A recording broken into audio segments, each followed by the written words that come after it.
Hi all, welcome to my YouTube channel. ಎಲ್ಲರೂ ಹೇಗಿದ್ದೀರಾ? ಎಲ್ಲರೂ ಚೆನ್ನಾಗಿದ್ದೀರಾ ಅಂತ ಅಂದ್ಕೊತೀನಿ. ನಮ್ಮ ಚಾನಲ್ ಇನ್ನೂ ಯಾರೆಲ್ಲ ಸಬ್ಸ್ಕ್ರೈಬ್ ಮಾಡಿಲ್ಲ, ಪ್ಲೀಸ್ ಸಬ್ಸ್ಕ್ರೈಬ್ ಮಾಡ್ಕೊಳ್ಳಿ. ಹಾಗೆ ನಮ್ಮ ಚಾನಲ್ಗೆ ಸಪೋರ್ಟ್ ಮಾಡಿ. ಇವತ್ತಿನ ವೀಡಿಯೋದಲ್ಲಿ ನಾವು ಫ್ರೈಡ್ ರೈಸ್ ಮಾಡೋದು ಹೇಗೆ ಅಂತ ಹೇಳ್ಕೊಡ್ತಾ ಇದ್ದೀವಿ. ವೆಜಿಟೇಬಲ್ ಫ್ರೈಡ್ ರೈಸು ತುಂಬ ಚೆನ್ನಾಗಿರುತ್ತೆ, ತುಂಬ ರುಚಿಯಾಗಿರುತ್ತೆ, ಹಾಗೆ ತುಂಬ ಬೇಗ ಮಾಡ್ಕೋಬೋದು. ತುಂಬ ಕಮ್ಮಿ ಟೈಮಲ್ಲಿ ಒಂದು ರುಚಿಯಾಗಿರೋಂತಹ ನಾವು ಟಿಫನ್ನ ಮಾಡ್ಕೋಬೋದು ಬೆಳಗ್ಗೆ ಹೊತ್ತು. ಬನ್ನಿ ನಾವು ಈ ವೆಜಿಟೇಬಲ್ ಫ್ರೈಡ್ ರೈಸ್ ಮಾಡೋದು ಹೇಗೆ ಅಂತ ನೋಡೋಣ. ಇದು ಬ್ಯಾಚುಲರ್ಸ್ ಆಗಿರ್ಬೋದು, ಯಾರು ಬೇಕಾದರೂ ಮಾಡ್ಕೋಬೋದು. ತುಂಬ ಬೇಗ ಆಗುತ್ತೆ, ಹಾಗೆ ತುಂಬ ರುಚಿಯಾಗಿರುತ್ತೆ. ಬನ್ನಿ ನಾವಿವಾಗ ವೆಜಿಟೇಬಲ್ ಫ್ರೈಡ್ ರೈಸ್ ಮಾಡೋದು ಹೇಗೆ ಅಂತ ನೋಡ್ಕೊಂಬರೋಣ. ನಾವಿಲ್ಲಿ ಮೊದಲಿಗೆ ಫ್ರೈಡ್ ರೈಸ್ ಮಾಡೋದಕ್ಕೆ ಸ್ಟವ್ ಆನ್ ಮಾಡಿಬಿಟ್ಟು ಒಂದು ಪ್ಯಾನ್ ಇಟ್ಕೊತಾ ಇದ್ದೀವಿ. ಅದಕ್ಕೆ ಒಂದು ಅರ್ಧದಿಂದ ಒಂದು ಮುಕ್ಕಾಲು ಲೋಟದಷ್ಟು ಎಣ್ಣೆ ಹಾಕ್ಕೊತಾ ಇದ್ದೀವಿ. ಎಣ್ಣೆ ಜಾಸ್ತಿ ಹಾಕಿದ್ರೆ ಇನ್ನೂ ತುಂಬ ಚೆನ್ನಾಗಿರುತ್ತೆ. ಸೊ ಅದಕ್ಕೆ ನಾವು ಎಣ್ಣೆ ಸ್ವಲ್ಪ ಜಾಸ್ತಿ ಹಾಕ್ಕೊತಾ ಇದ್ದೀವಿ.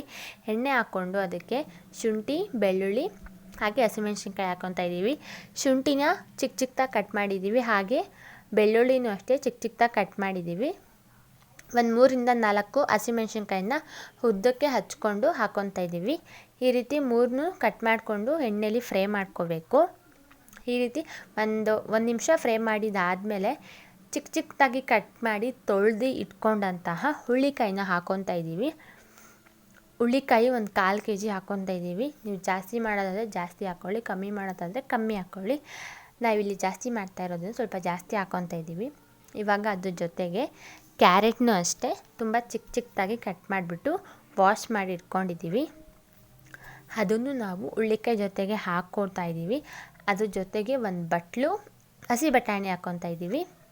ಹಸಿ ಬಟಾಣಿ ಇಲ್ಲ ಅಂದರೆ ಒಣಗಿರೋ ಬಟಾಣಿನೇ ಒಂದು 2-3 ಅವರ್ ನೆನೆ ಹಾಕ್ಬಿಟ್ಟು ಕೂಡ ಹಾಕ್ಕೋಬೋದು. ಇವಾಗ ಅದಕ್ಕೆ ಒಂದು 2-3 ದಪ್ಪಮೆಣ್ಸಿನ್ಕಾಯಿನ ಹಚ್ಕೊಂಡು ಹಾಕ್ಕೊತಾ ಇದ್ದೀವಿ. ಹಾಕ್ಕೊಂಡು ಎಲ್ಲನೂ ಒಂದು 2-3 ನಿಮಿಷ ಚೆನ್ನಾಗಿ ಫ್ರೈ ಮಾಡಬೇಕು. ನೋಡಿ ಈ ರೀತಿಯಾಗಿ ಫ್ರೈ ಮಾಡಬೇಕು. ಇವಾಗ ನಾವು ಇದ್ರ ಜೊತೆಗೆ ಚಿಕ್ಕ ಚಿಕ್ಕದಾಗಿ ಕಟ್ ಮಾಡಿ ಇಟ್ಕೊಂಡಂತಹ ಎಲೆಕೋಸನ್ನು ಹಾಕ್ಕೊತಾ ಇದ್ದೀವಿ. ನೋಡಿ ಎಲೆಕೋಸನ್ನು ಈ ರೀತಿಯಾಗಿ ಕಟ್ ಮಾಡಿಬಿಟ್ಟು ವಾಶ್ ಮಾಡಿ ಇಟ್ಕೋಬೇಕು. ಅದನ್ನು ಹಾಕ್ಕೊತಾ ಇದ್ದೀವಿ. ಅದನ್ನು ತರಕಾರಿ ಜೊತೆಗೆ ಚೆನ್ನಾಗಿ ಮಿಕ್ಸ್ ಮಾಡ್ತಾಯಿದ್ದೀವಿ. ತರಕಾರಿ ಎಲ್ಲ ಒಂದು 2-3 ನಿಮಿಷ ಫ್ರೈ ಮಾಡಬೇಕು. ಇವಾಗ ಅದಕ್ಕೆ ರುಚಿಗೆ ತಕ್ಕಷ್ಟು ಉಪ್ಪು ಹಾಕ್ಕೊತಾ ಇದ್ದೀವಿ.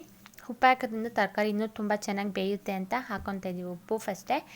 ಅದಕ್ಕೆ ಇವಾಗ ಒಂದು ಟೊಮ್ಯಾಟೋನ ಅದನ್ನು ಅಷ್ಟೇ ಚಿಕ್ಕದಾಗಿ ಕಟ್ ಮಾಡಿಬಿಟ್ಟು ಹಾಕ್ಕೊಂಡು ತರಕಾರಿ ಜೊತೆಗೆ ಚೆನ್ನಾಗಿ ಮಿಕ್ಸ್ ಮಾಡ್ತಾಯಿದ್ದೀವಿ.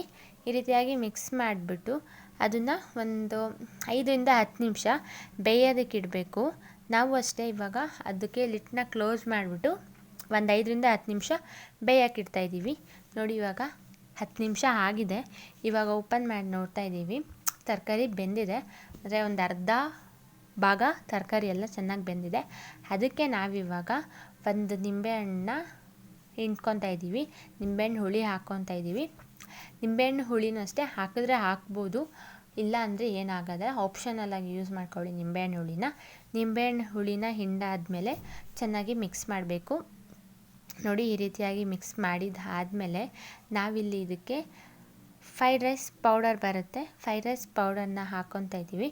ನಾವಿಲ್ಲಿ fried rice powder red colour ಹಾಕ್ಕೊತಾ ಇದ್ದೀವಿ. ಬೇಕಿದ್ದರೆ fried rice powder white colour ಬರುತ್ತೆ.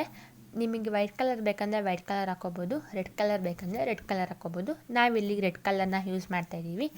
Red colour fried rice powder ಹಾಕಿದಾದ್ಮೇಲೆ ಚೆನ್ನಾಗಿ ಮಿಕ್ಸ್ ಮಾಡಿಬಿಟ್ಟು ಲಿಡ್ನ ಕ್ಲೋಸ್ ಮಾಡಬೇಕು ಬೇಯೋದಕ್ಕೆ. ನೋಡಿ ಇವಾಗ ಒಂದು 2-3 ನಿಮಿಷ ಬೇಯಿಸಿದ್ವಿ ಪೌಡರ್ ಹಾಕ್ಕೊಂಡು. ತುಂಬ ಚೆನ್ನಾಗಾಗಿದೆ ಫ್ರೈಡ್ ರೈಸು. ಬೇಕಿದ್ದರೆ ನೀವು ಇದಕ್ಕೆ ಅನ್ನ ಕಲಿಸ್ಕೋಬೋದು. ನಾವಿಲ್ಲಿ ಜಾಸ್ತಿ ಮಾಡ್ಕೊಂಡಿರೋದಕ್ಕೆ ಅದಕ್ಕೆ ಅನ್ನ ಕಲಿಸ್ಕೊತಾ ಇಲ್ಲ. ನಾವಿಲ್ಲಿ ಒಂದು ಪ್ಲೇಟ್ಗೆ ಅನ್ನ ಹಾಕ್ಕೊಂಡು ಅದಕ್ಕೆ ನಾವು ಮಾಡ್ಕೊಂಡಿದ್ದಂತಹ ಫ್ರೈಡ್ ರೈಸ್ ಗೊಜ್ಜನ್ನ ಹಾಕ್ಕೊಂಡು ಮಿಕ್ಸ್ ಮಾಡ್ತಾಯಿದ್ದೀವಿ.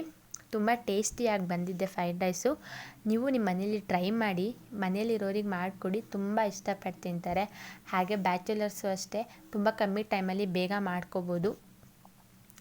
ನಿಮಗೆಲ್ಲ ಫ್ರೈಡ್ ರೈಸ್ ಇಷ್ಟ ಆಗಿದ್ದರೆ ಲೈಕ್ ಮಾಡಿ, ಹಾಗೆ ಟ್ರೈ ಮಾಡಿದ ಮೇಲೆ ಅದು ಹೇಗೆ ಬಂತು ಅಂತ ಕಮೆಂಟ್ ಮಾಡಿ ತಿಳಿಸಿ. Thank you for watching.